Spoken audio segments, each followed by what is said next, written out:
नमस्कार दर्शक बंधु मु आज यही वीडियो रे आपण मानू कहबाकू जाउछि डाली पूरी किपरि प्रस्तुत करंती। जदि आपण माने केही चैनल रे नुआ थांती चैनल को सब्सक्राइब करंतु एवं पाखरे आसुथिबा बेल आइकन टी ऊपरे प्रेस करी पुनी ऑल नोटिफिकेशंस ऊपर क्लिक कर दियंतु ताहेले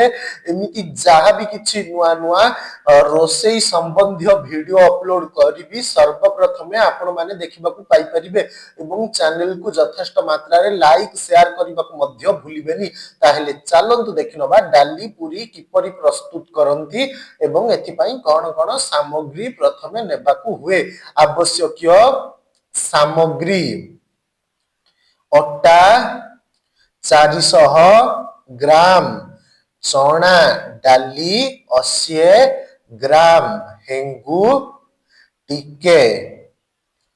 लंका गुंड 1 चामच, धनिया गुंड 1 चामच,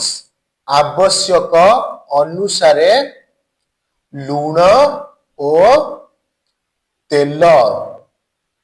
प्रस्तुति प्रणाली डाली को बतुराई सेथिरे हेंगू मिसाई दियंतु, लंका गुंड धनिया पत्र देई बाटी दियंतु, अटारे घियो लूण पानी देई दली ओदा कन्नारे घोड़ाई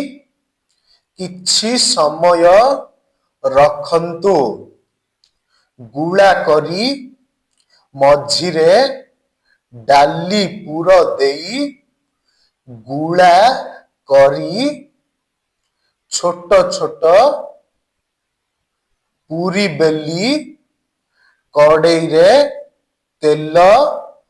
गरम करी छाणंतु, पूरी रो दुई पाख